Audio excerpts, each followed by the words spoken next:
화요일 코너는 서초의 봄입니다.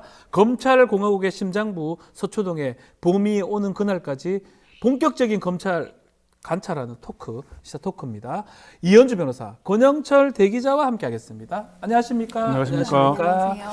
자, 검찰 이야기 오늘 또 좀 많이 해야 되는데 그 전에 자, 지금 의료 대란 같은 게 일어나고 두 분은 좀 괜찮습니까? 저희 가족 중에는 아픈 사람은 없는데 네. 저희 딸아이가 대학 신입생이어서 몹시 제가 고초를 뭐 겪고 의대 있습니다. 들어갔습니까? 아 그렇지 않고요. 지방대 약대를 약대를 들어갔는데 왜 약대 들어간 사람이 들어갔는데 뭐가 문제입니까? 왜냐면은 의대 정원만 늘어나고 의대 지망생들에게만 기회가 열리는 게 아니라 그 상위권 대학의 좋은 과도 공동화 현상이 생기니까 아이들이 점점 이제 의대 상향 가려고. 지원을 하면서 지금 저희 아이 편입하는구나, 학과의 정원이 40명인데 신입생이 예. 10명이 그만둔 상태예요. 그러니까 40명 중 10명. 학교 분위기가 말이 아닌 거죠. 아이고야, 그냥 큰일 났네. 엑소더스가 일어나 버린 예. 거예요. 그래서 저희 아이는 약대를 원래 지원 쭉 예. 그 전공으로 목표를 삼아 왔었고, 근데 학교 분위기가 이러니까 이 기회를 이용하지 않으면 나만 뭐 어떻게 되는 건가 가야 해서 되겠다. 퇴근한 저를 붙들어 놓고 상담을 2시간까지. 의과대학 들어가겠다고. 이게 제가 이 사태를 겪으면서 이게 정치가 마치 우리 우리 온몸을 도는 혈액처럼, 그러니까 이 혈액이 오염되면 끝인 거잖아요. 그러니까 그렇죠. 저희는 정말 그 작은 모세혈관인데 이 모세혈관이 막혀버리는 거예요. 어떻게 그래서- 의대 보내죠 그러면 공부 잘하면. 그 본인이 의지를 갖고 뛰어들면은 저도 지원할 생각인데 네. 그것이 아니고, 그러니까 사실 의대 정원을 점진적으로 그 학대가 필요하더라고 하더라도 점진적으로 늘렸으면 이런 일이 안 발생했을 그렇죠. 텐데 어쩜 이렇게 눈에 빤히 보이는 일도 예측을 못하는가에 대해서 제가 지금 정말 속이 부글거리고 있습니다. 아이도 대학교 1학년생인데 이렇게 공부를 잘하진 못하기 때문에 크게 걱정은 안 합니다. 의과대학 근처를 안 가기 때문에 또 문과생이기도 하고. 근데 이제 좀 상위권 학생들은 고민이 또 될 겁니다. 지금 의대 1학기 다 휴학도 했잖아요. 요번에 들어간 학생들. 게다가 지방대에 그나마 좋은 학과들이 이렇게 그렇죠. 다 엑소더스가 공동화가 생길 수 돼버리면 있으니까 지방대 운영은 어떻게 이런 하는 것도 겁니까? 사실은 앞으로 문제가 될 것 같아요. 의료 대란도 문제지만 학교도 문제가 아닌가 알겠습니다. 자, 본격적인 좀 검찰 이야기 좀 해보겠습니다. 자, 검찰이 이재명 대표 제3자 뇌물죄 기소를 했습니다. 민주당이 검찰 향해서 대대적인 공세를 하고 있는데 이른바 법 왜곡죄 이런 것들을 얘기합니다. 또 검사들 탄핵, 뭐 판사 얘기도 하고 있는데 법 왜곡죄 어떻게 보십니까? 민주당이 발의한다고 하는데. 이 법 왜곡죄가 사법농단 수사 때 처음 나온 얘기잖아요. 네, 그때 나왔던 얘기입니다. 그러니까 대법원이 일선 판사들의 재판에 관여했는데 네. 관여할 직권이 없으니까 직권 남용이 안 된다 네. 그러니까 그러면은 이게 법 왜곡죄라도 도입해서 처벌하자. 처벌해야 된다. 독일에 이런 형식이 있다. 아마 그 판사 출신인 최기상 의원이 네. 그때 발의해서 아마 논란이 됐던 얘기인 것 같은데 그만큼 지금 민주당이 그 검찰의 쌍방울 그룹의 불법 대북 송금 사건 기소 이후에 이제 그동안 좀 이재명 대표가 법정 출석하면서 그렇게 뭐 긴 얘기를 안 했거든요. 네. 근데 지난주 금요일에는 작심하고 이제 크게 얘기했습니다. 언론을 비판을 애완견 했잖아요. 얘기도 했잖아요. 예, 검찰의 애완견이라는 얘기도 예. 했고 이 대표가 이렇게 이제 적극적으로 나서니까 당 지도부도 이제 보조를 맞추고 있는 그런 모양새인데요. 어제 민주당 최고위원회의에서 최고위원 3명이 이런 쌍방울 대북 송금 관련 발언을 쏟아내더라고요. 네. 정청래 최고위원이 뭐 이화영 부지사에게 9년 6개월의 중형을 선고한 수원지법 형사 11부에 또 이재명 대표의 사건을 배당한 걸 문제를 삼았고요. 유죄의 심정을 가진 재판부에 배당한 게 옳으냐, 이게 회피해야 되지 않냐 이런 얘기를 했고 서영교 최고위원은 처음 검찰의 수사 시작은 쌍방울 그룹이 이재명 후보에 대한 변호사비 대납의 사건 시작인데 변호사비 대납 사건 어디로 갔냐. 이게 갑자기 대북 불법 송금으로 사건이 바뀌었다. 뭐 이런 과정들. 그리고 북한 쪽에서 주가 조작해서 주가 띄워줬으니까 우리한테 매주 50억씩 뭐 백화점 상품권으로 선양으로 보내달라 이런 얘기들을 했다. 그 국정원 보고서에 있는데 왜 그런 거는 이 재판부가 판단 안 하냐 이런 문제를 제기하고 예. 예. 장경태 최고위원도 그런 비슷한 발언들을 하고 있습니다. 이만큼 지금 이제 이재명 대표가 이 부분 그 검찰의 제3자 뇌물 혐의 기소 부분과 언론의 이제 검찰의 기소 내용에 대한 일방적인 보도에 대해서 공개적으로 계속 문제를 삼고 있잖아요. 그 점이 아마 지금 앞으로 크게 쟁점이 될 것 같습니다. 논란이 되고 쟁점이 될 그런데 것이다. 이게 사실 네. 이재명 대표가 작심을 하고 메시지를 준비했다라고 당 관계자들이 얘기를 하더라고요. 네. 어떻게 보십니까? 이거 뭐 이재명 대표 메시지도 그렇고 또 지금 최고위원도 그렇고 국회에서도 법 발의하려고 하고 있고 가능할까요? 법외국제와 관련해서 이 조문을 얼마나 정치하게 명확성의 원칙에 네. 반하지 않게 만드냐가 관건일 텐데 일단은 제 경험으로는 형사 사건을 변호해 보게 되면 정말 절망감을 느껴요. 이거는 그러니까 무기 대등의 원칙, 네. 뭐 피고인의 방어권이라고 얘기하는데 그 싸우는 장 자체가 저희는 절벽이라고 얘기합니다. 기울어진 운동장도 아니고 네. 그냥 절벽이라고 얘기해요. 절벽이다. 왜냐하면 검사들이 객관 의무를 전혀 안 지키기 때문입니다. 첫째는 압수수색을 해온 문건들 중에서 유리한 것만 내죠. 네. 검사들은 객관 의무, 그러니까 진실을 밝히는 것이 의무이지 피고인을 처벌하는 것이 절대적인 목표가 아닌데 유리한 것만 내죠. 그런데 그러면은 내지 않은 것을 확보할 수 있냐고 하면 거의 불가능하거든요. 이론적으로는 가능한데 압수수색 목록에 문건 하나하나를 열거해 놓지 않고 뭉땡이로 쳐서 하면 저희들은 그런 문서가 유리한 문서가 거기 있다는 것조차 알 수가 없어요. 알 수가 없죠. 그리고 유리하다고 생각해서 뭐 문서 송부 촉탁 신청을 해도 같은 검찰청에서 안 보내줍니다. 네. 안 보내주는 일도 그렇죠. 비일비재해요. 네. 게다가 지금 검찰의 수사관에게서 많이 나온 거는 수감자 또는 뭐 여러 가지 혐의가 걸려 있는 사람들을 이용해서 여러 가지 딜을 해서 어떤 타겟에 대한 혐의를 얻어내는 거 이런 모든 것들이 배경이 된 건데 결국은 저는 역시 만시지탄이다. 민주당이 집권했을 때 진작에 좀 수사 기소권 바꾸든가. 분리했으면 이런 일 없습니다. 이제 와서 안 왜냐하면 된다. 수사를 하는 사람은 자기 수사 결과에 대해서 객관적일 수가 없습니다. 네. 우리가 자기가 답안 쓴 거에 대해서 자기가 채점할 수 있나요? 공정하게? 그거 네. 마찬가지인데 그 간단한 걸 못하고서는 이게 사실 특수부 검사 출신인 민주당 주철현 의원이 그런 얘기를 하더라고요. 이제 수사를 많이 해본 사람이거든요. 네. 뭐 서울지검 특수 1부장도 했고. 그러니까 800만 달러를 국외에 밀반출한 거는 국외 재산 국외 도피 혐의가 되잖아요. 그럼 이 부분에 대한 수사를 안 했다. 김성태 네, 회장에 그렇죠. 대해서. 그걸 왜안 그리고 했나 싶어요.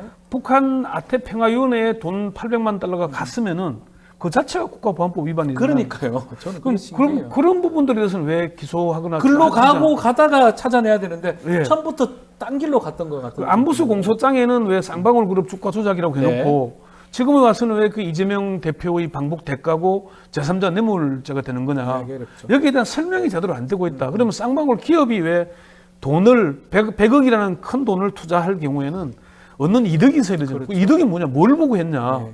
여기에 대한 설명도 제대로 없다는 거예요. 그럼 이재명 대표의 방북 대가를 줬으면은 그걸로 이재명 대표가 대통령이 된다는 보장이 있는 것도 아니잖아요. 네. 그러니까 베팅하는 건지 뭐 잘 모르겠지만 그런 부분들에 대해서 검사 출신, 판사 출신 지금 민주당에도 이제 그런 의원들이 많이 있으니까 예. 그런 문제를 삼고 있고 특히나 이화영 전 부지사의 옥중 노트에 그 수원지검 박상용 검사라는 사람이 빨리 협조적으로 진술을 마무리하고 맛있는 것을 먹으면서 파티하자 이런 얘기도 했다. 네. 옥중 노트 얘기도 나오고 있잖아요. 그래서 사실 이거는 사건 파고들면 파고들수록 뭔가 혼란스럽기만 해요. 정리가 되는 게 아니고. 정리가 좀 돼야 되는데. 네, 그렇습니다. 제가 네. 이거와 관련해서 말씀드리면 제가 판결문을 분석한 그 담당 변호사님한테 네. 들었고 판결문 일부만을 전체는 못 봤습니다. 사실 너무나 길기 때문에. 예. 근데 제가 판결문에서 정말 좀 의아했던 건 이화영 부지사 판결이죠. 예, 그렇죠. 예. 죄송합니다. 이하영 부지사 모든 걸 가능성의 문제로 가령 이제 그 쌍방울에서 김성태의 방북을 추진했던 여러 가지 문건들이 있고 담당자들도 그렇게 얘기하는데 그럼 이건 이재명 대표의 방북이 아니라 김성태의 방북과 관련하고 대북 사업, 대북 투자 관련한 거 아니냐라는 거에서 당연히 의문이 생기잖아요. 그거에 대해서 김성태가 독자적으로 방북을 추진하였을 가능성도 있으나 하면서, 그리고 리오남 북한 관계자하고 주가 조작을 했다 이러면 그랬을 가능성도 있고 리오남이 독자적으로 대남 공작으로 주가 조작을 하였을 가능성도 있으나 이 형사 판결문에 그렇게 쓰기가 쉽지가 않을 건데요. 예. 그리고 또 하나는 하나 쟁점이 부수적일 수도 있는데 그때 이재명 대표는 항소심에서 네. 돈을 송금할 즈음에 항소심에 예전에 공직선거법 위반, 뭐 직권남용죄, 뭐 친형의 그 정신의 병원 네. 수강과 뭐 수용과 관련된 그거와 관련해서 직권남용죄로 기소되어서 항소심에서 유죄 판결을 받은 상태였죠. 그래서 공직선거법 유죄 판결되면 10년간 피선거고 그런 상황에서 어느 기업가가 이거 베팅을 하겠느냐 그런 이런 것도 부분들이 사실 했더니 논란이 되고 있죠. 대법원에서 뒤집어질 가능성. 근데 5%지 않습니까? 그게 근데 높지가 이걸 않은데. 예. 가능성은 있는데 사실은 판결은 가능성 가지고 그 판결문을 그렇게 쓰기 쉽지 않죠. 합리적인 개연성 그리고 애매할 때는 피고인에게 유리하게라는 형사법적 원칙이 있는데 모든 걸 가능성 사실 저는 이분이 가장 어이가 없었습니다. 그러니까 사실을 그 네. 안보수 1심 판결문을 제가 어제 쭉 몇 차례 읽어봤는데요. 형사 15부였죠? 예, 형사 15, 수원지법 형사 15부. 근데 그 판결문에 그 주가 조작 여부에 대한 판단을 하지를 않았더라고요. 하지 않았는데 문제는 뭐냐면은 그 검찰의 공소장에 안보수 공소장에 주가 조작을 위한 협의가 들어가 있어요. 네. 그걸 이제 재판부 기록에 범죄 사실에서 쭉 쓰잖아요. 네. 그런데 그 뒤에서 이제 이 재판부가 주가 조작 여부를 판단을 하지 않고 아까 방금 말씀하신 대로 대법원 판례를 인용하면서 검찰이 제대로 증명하지 못했으니까 이때는 피고인에게 유리한 정황으로 판단한다라는 말만 들어가 있어요. 아하. 그 얘기는 주가 조작 여부에 대해서는 검찰이 입증을 안 했다라는 그렇죠. 얘기가 되는 얘기거죠. 그렇게 보기 맞는 것 같습니다. 네, 네. 자, 뭐 지금 말씀대로 그거는 뭐 짧게만 말씀드리면 형사 이 범죄 가능성은 한 50% 이상이라면 개연성까지 가야 됩니다. 한 8, 90%. 그 이상이 돼야지만이 그래 아니면 의심스러운 피고인의 이익으로 가는 게 형사법의 기본 원칙인데 그 판결문에 그런 가능성을 쓰는 게 좀 이상하다. 두 분 이렇게 말씀 주셨고 마찬가지로 법원은 검찰이 기소한 것만 판단하고 기소한 것만 직권으로 함부로 할 수는 없기 때문에 그런 부분들을 지적한 걸로 지금 보입니다. 자, 다시 가서 지금 민주당의 검찰 독재 정치 탄압 대책위원회 이 윤석열 대통령 얘기를 하면서 검찰총장 때 또 서울중앙지검 때 특활비 사용 부분 국정조사하겠다. 요 얘기를 하는데 되기 전에 요 상황도 한번 설명 좀 부탁드리겠습니다. 이게 결국은 이제 그 이재명 대표의 경기도 지사시절 네. 판공비를 문제 삼고 있잖아요. 네. 업무 추진비를.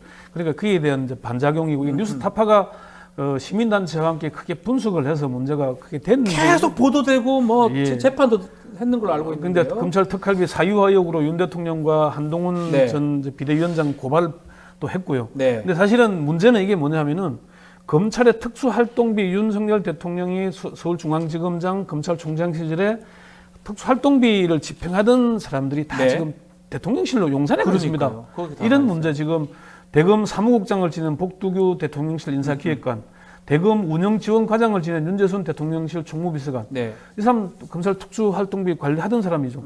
또 윤 대통령 총장 시절에 비서관이었던 강의구 비서관, 이 사람은 또 부속실장, 대통령실 부속실장으로 옮겼고요. 다 그 하던 사람이 거기 다 가 있어요. 네, 그리고 운영지원관 이제 주사한 사람, 이 사람은 또 3급 행정관으로 예. 다들 영전을 해서 네. 그것도 몇 급씩 올려서 가 있거든요.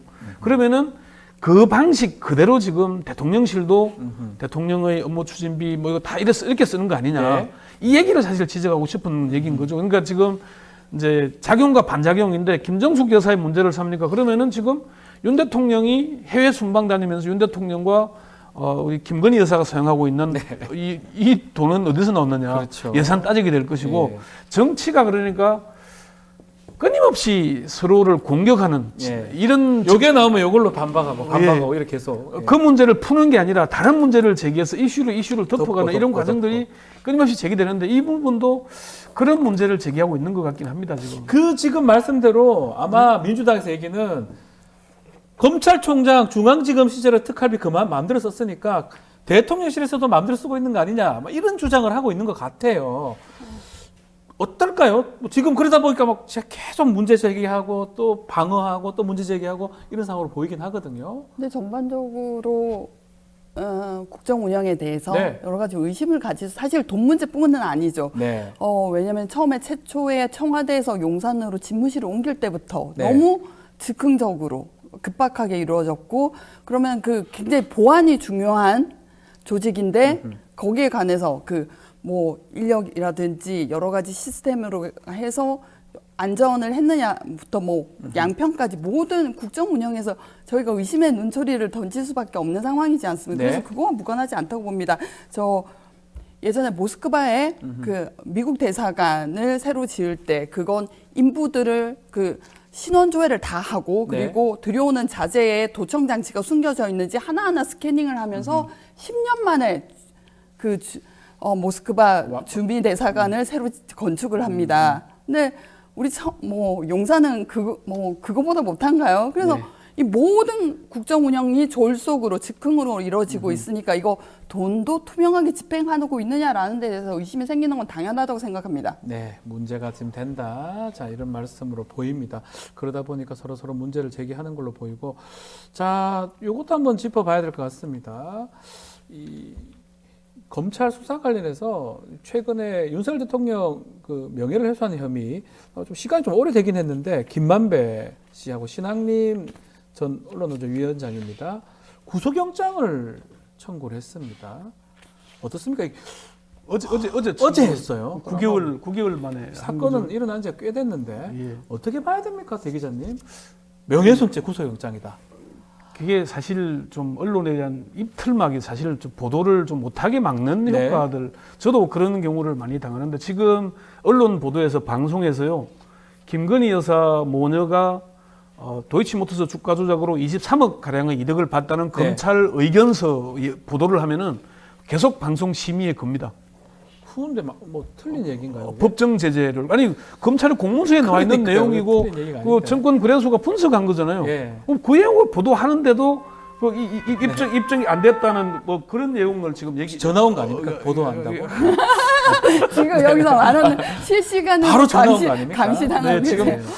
그런 정도인데 이것도 사실은 그렇습니다. 저도 그 인터뷰 내에서 네. 1억 5천만 원이 이제 책값이라고 그러잖아요. 네. 그 책이 뭐냐면은 재벌 혼맥 지도를 맞습니다. 한 겁니다. 사실 그래서 이 책을 발간하면은 콘텐츠가 전체 퍼지잖아요. 네. 그래서 이 건당 꽤 비싼 가격, 한 건당 5천만 원씩이다라고 해서 판매하고 있는, 그러니까 공개적으로 판매는 안 하고 필요한 사람에 의해서만 고가를 주고 하는 거다라고. 네. 두 사람은 또 뭐 한국일보 노조 시절을 아는 관계이기도 하고요.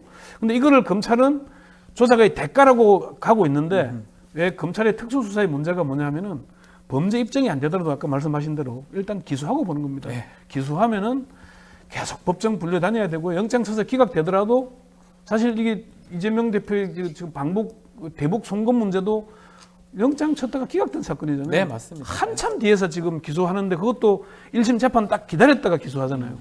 이런 것들이 계속 의혹을 낳고 있는 그런 네. 구조인 거죠. 이것도 사실은 영장 청구한 게 범죄 혐의가 있다면 검찰 영장 청구해서 처벌해야 되죠. 그렇지만은 이게 명확하게 입증이 된 문제냐, 뉴스타파나 당사자들의 주장을 보면은 전혀 그런 게 없다. 그리고 두 사람의 사인간 거래인데 왜 이게 뉴스타파의 보도를 문제 삼아서 계속 검찰이 영장을 청구하고 이렇게 하느냐, 이렇게 문제를 삼는 겁니다. 네. 영장 청구는 좀 개인적으로 봤을 때 명예훼손죄거든, 결국은. 이거를 영장하는 의미가 있을까요? 증거인멸 이 우려가 사건에서 있나요? 특이한 9개월 전인데. 점이 사실 명예훼손을 인지를 해서 네. 그 입건을 하는 경우는 거의 없죠. 그것도 처음이에요. 예. 고소도 하지 않고 누가. 예. 왜냐면- 당사자 고소가 안 했죠. 네. 지금도 그런 그거고 상황입니다. 두 번째는 명예훼손은 말씀을 구속영장 청구하는 건 드물죠. 근데 생각해 보면 뉴스타파 가장 그 용산이 아픈 부분을 열심히 보도를 해온 매체죠. 네. 검찰총장 시절부터 도이치모터스를 보도했거든요. 뭐 김건희 여사에 대한 도이치모터스를 그 도이치모터스 주범들이 기소되고 공판 진행 네. 뭐 그때부터 다룬 게 아니라 그 이전부터 경찰 내 보고서를 이용해서 최초로 터뜨린 데가 뉴스타파였습니다. 그리고 특수활동비에 대해서도 그 소송도 하고 여러 가지 분석 자료도 가장 열심히 보도하는 뉴스 매체니까 그거와 관련성이 있다고 저는 생각합니다. 있다고 본다. 그래서 입틀막 아니면 좀 겁박이라고 표현하는 게 맞는지 모르겠는데. 어쨌건 이제 왜 이게 검찰이 특별수사팀까지 구성했잖아요. 검사 10명 넘게 투입했으니까 뭔가 결과는 내는 결과가 구속영장 청구인데 기각되면 어떡합니까, 이거? 기각되더라도 일단 자기들은 해야 된다. 최대한 했다라는 모습을 보여줘야 되잖아요. 네. 그러다 보니까 계속 검찰이 너무 정치 검찰이다. 폭주하는 거냐 비판도 있는 것 같아요. 예, 그렇습니다. 이성윤 민주당 의원이 얼마 전에 법사위 회의에서 공수처가 이 검사의 기각문란 사건 조사해야 된다. 공수처가 수사도 할 수, 기소도 할 수 있습니다. 대 기자님, 그 얘기 한번 핵심을 좀 짚어주시면 좋을 것 같습니다. 사실 그 사건은 어찌 보면 좀 가십성 같은데 본질에서 좀 검찰을 공격하기 위한 하나의 수단이지 네. 사건의 핵심은 지금 검찰이 그 검찰권을 국가 권력인 검찰권을 남용하고 있느냐 네. 안 하냐 이게 사실 핵심 아니겠습니까? 지금 이런 예들이 이재명 대표를 겨냥한 검찰이 사실은 과거에 제가 법조를 오래 출입해봤습니다만은 야당 의원을 2-3명을 수사하면은 여당 의원 1-2명은 꼭 끼웠습니다. 약간 공평한 것처럼 보이려고 하죠. 그러니까 최소한 균형을 맞추려는 맞춘다. 노력을 했다. 네. 그리고 특수수사를 이렇게 나올 때까지 트는 경우는 없었습니다. 그렇죠. 이게 검찰 항상 저 고위직 출신들 과거에 중수부장하고 뭐 총장했던 사람들 얘기가 찌르대 비틀지 마라 이런 말이 있었잖아요. 그건 심재륜 수사 네. 10개에 나오는 얘기고 정상근 전 검찰총장도 그런 얘기를 했어요. 외과 수술 환부만 도려내면 되지 그렇죠. 환자를 전체를 다 쑤시지 말아라 이런 얘기들 계속 검언으로 얘기를 하거든요. 네. 지금 검찰 수사는 그런 게 없습니다. 우리가 지금 당장 단적인 예를 들어보겠습니다. 양승태 전 대법원장 사법농단 수사 때 100명이 넘는 판사를 조사했는데 4년 11개월 동안에 47개 공소사실 전부에 대해서 무죄가 선고됐습니다. 네. 물론 이게 법원의 제19 감사기가 있었는지 없었는지는 따져봐야 합니다만 네. 이런데 아무도 책임 안 집니다. 마찬가지로 삼성 경영권 불법 승계 사건 3년 5개월 동안에 16개 공소사실 전부 무죄 선고됐죠. 누가 책임집니까? 네.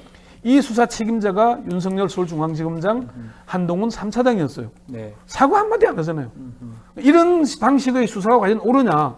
한 가지 더 예를 들자면 강기훈 씨 유서 대필 사건. 검찰 누가 책임졌다는 소리 아무도 들어봤습니까? 책임진 게 없는 것 그러니까 같아요. 책임지지 않는 이런 구도가 문제가 되니까 지금 검찰을 수사 기소 분리 기소청으로 가야 된다는 얘기가 계속 나오는 얘기는 검찰이 국가 권력을 가지고 아니 부패 범죄를 차단해야 되고 그악 척결해야죠. 네. 그 사명을 제대로 하면 되는데 이렇게 기울어지게 하면은 그 국민들이 용납을 하겠습니까? 지금 그 문제인데 이성윤 의원의 그 문제 제기는 검찰이 이렇게까지 문제가 있다. 뭐 대변 얘기를 했는 거잖아요. 예, 뭐 네. 그런 얘기까지 하는 얘기는 사실은 좀 가십성이긴 하지만은 관심을 끄는 그런 정도지 그게 본질은 아닌 것 같습니다. 그 뭐 공수처에서 그런 일들을 좀 해달라라는 뭐 요청도 있는 것 같은데 공수처가 지금 좀 활발하게 좀 할 수 있을까요? 특히 김건희 여사를 뭐 소환한다든지 뭐 이런 어떤 조사 가능성이 있을까요? 어떻게 보십니까, 변호사님? 지금 공수처가 부가 3개죠. 네. 부 3개로 뭘 돌릴 수 있을까요? 사람이 너무 적고요. 네. 네. 인력 사실 거의 그 없고. 지금 검찰은 이 뉴스타파 명예훼손 사건만 해도 10명의 검사가 투입돼 네. 있습니다. 근데 공수처 전체 검사 한 20명 남짓일 텐데 글쎄요. 저는 하고 싶어도 할 수 없는 인력의 한계가 있다라고 생각을 합니다. 그러니까 이게 검찰이 서울중앙지검을 항공모함이라고 하면은요. 공수처는 정말 나룻배 정도밖에 안 됩니다. 돛담배 나룻배. 근데 이게 여기는 온갖 화력들이 다 있는데 여기 화력이 없어요, 사실은. 예. 그리고 수사 경험도 부족하고 그렇죠. 축적된 정보도 적어요. 여기에다 자꾸 뭘 몰아주는 얘기는 결국 공수처에 아무 일도 하지 말고 하는 거 마찬가지입니다, 사실. 능력이 안 되는데 계속 일거리만 받는 거는 네. 안 되는 거라 이 네, 말이네요. 그리고 사실은 검사실은 검사만 뭐 혼자서 독주를 하는 게 아니라 수사관도 수사관도 있죠. 협력해서 수사관이 복수계장 적어도 네. 아니면 3명까지 수사 뭐 파견 경찰관도 있고 그렇죠, 옛날에는. 그렇죠. 네. 파견도 받았었죠. 경찰이나 국세청 뭐 간세청 이런. 근데 공수처 같은 경우에는 직원 수도 법률로 정해져 있습니다. 그렇죠. 30명인가 40명으로 기억하는데 거기서 수사 인력만 있는 것이 아니라 또 뭐 행정 인력, 사무 인력도 있는데 이건 거의 뭐 그렇죠. 공수처 조직에 대한 새로운 강화 보강이 우선되는 네. 게 지금 필요한 것 같고요. 네. 그리고 수사기관이 계속 많아지고 한다는 게 꼭 좋은 건 아니잖아요, 사실. 그리고 이런 거를 이런 기회에 사실은 제대로 된 사법 시스템을 갖추는데 초점을 맞춰야 되는 건데 지금 여야가 격돌하는 걸 보면은 자기한테 유리한 것만 계속 쏟아내고 올라가고 있거든요. 그러네요. 그리고 지금은 법정에서 이제는 재판정에서 틀어야 될 이런 뭐 녹취까지 박정훈 의원 얘기입니다. 예, 그러니까 네. 국회의 사법화, 법정화로 계속 끌고 가고 있잖아요. 모든 게 예. 제가 보니까 국회의원들이 법조인들이 과대 대표되다 보니까 예. 대한민국 전체가 무슨 법정화돼 가는 것 같아요. 이게 좀 무리 아닌가 싶은데. 예. 알겠습니다. 공수 얘기 좀 하니까 예. 최상병 특검 얘기 하지 않을 수가 없는데요.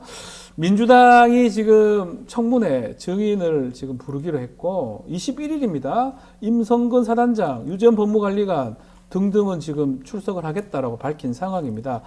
이번에 이 청문회 과정에서 뭔가 유의미한 진술이라든지 이런 것들 한번 볼 수 있을까요? 변호사님부터 한번 말씀. 일단은 기대하십니까? 가장 약한 고리에서 뭔가 트여지지 않을까. 가장 약한 고리요. 누가 가장 약할까요? 저는 이종석 국방부 차관이라고 장관님. 생각합니다. 왜냐하면은 네.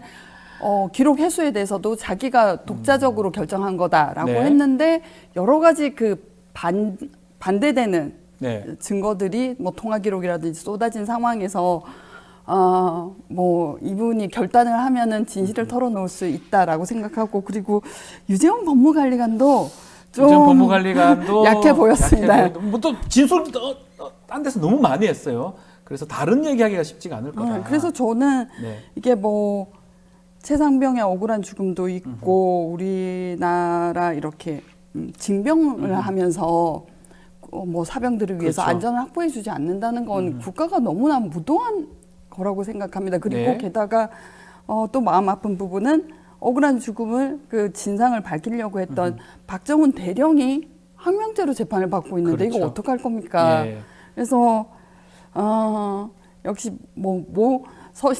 사실은 저는 재판정의 법관들은 자신의 편견과 정치적 입장과 그리고 여러 가지 이해관계를 가지고 들어오는 거기 때문에 네. 공정한 판결을 100% 기대할 수 없고 이런 정치적 해결도 어쩔 수 없는 부분이라고 생각합니다.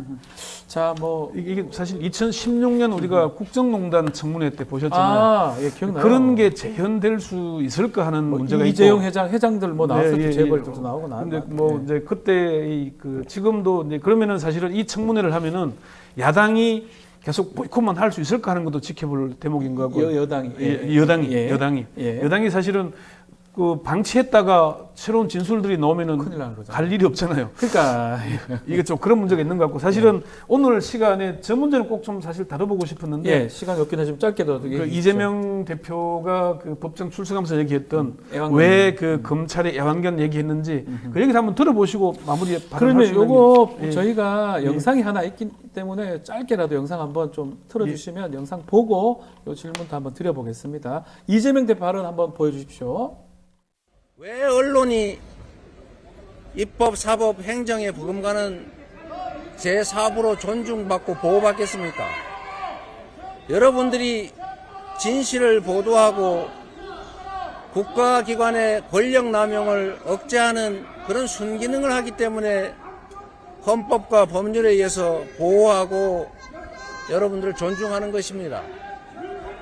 그런데 여러분들은 진실을 보도하기는커녕 마치 검찰의 애완견처럼 주는 정보 받아서 열심히 왜곡 조작하고 있지 않습니까?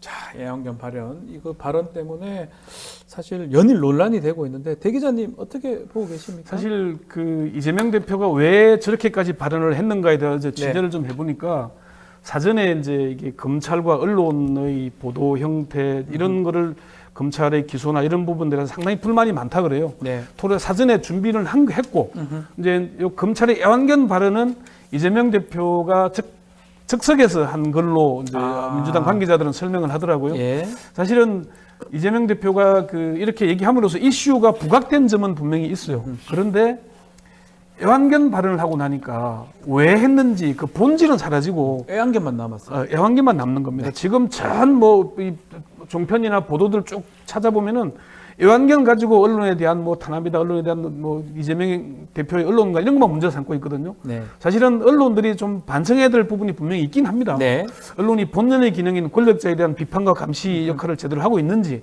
그리고 애완견이란 단어 하나가 주는 역할도 크지만은 그러면은 윤석열 정부에서 계속 이루어지고 있는 방송 장악, 비판 언론사에 대한 무더기 법정 제재, 입틀막 심의 등등 이런 데 대해서는 언론들이 그동안 어떻게 반응해 왔는지 주류 언론들이 그런 부분도 놓쳐서는 안 될 것 같다. 네. 우리가 자극적인 애완견 발언 가지고 막 쏟아내기는 쉽게 보이지만은 그러면은 그 발언이 나오게 된 경위나 과정에 대해서도 좀 들여다봐야 되지 않느냐. 네. 꼭 그 얘기를 하고 싶었습니다. 뭐 변호사님도 한 말씀 주시겠습니까? 결국 이게 여론 재판 이런 거 언론이 그 역할을 하는 것 같아요. 검찰이 주면 언론이 하고 법정에도 반영되는 그런 게 좀 잘못된 거 아니냐 이런 얘기 같은데요.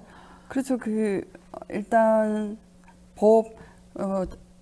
이제 검찰은 네. 기소하는 것으로서 본전을 빼는 거죠. 네. 그 그렇죠.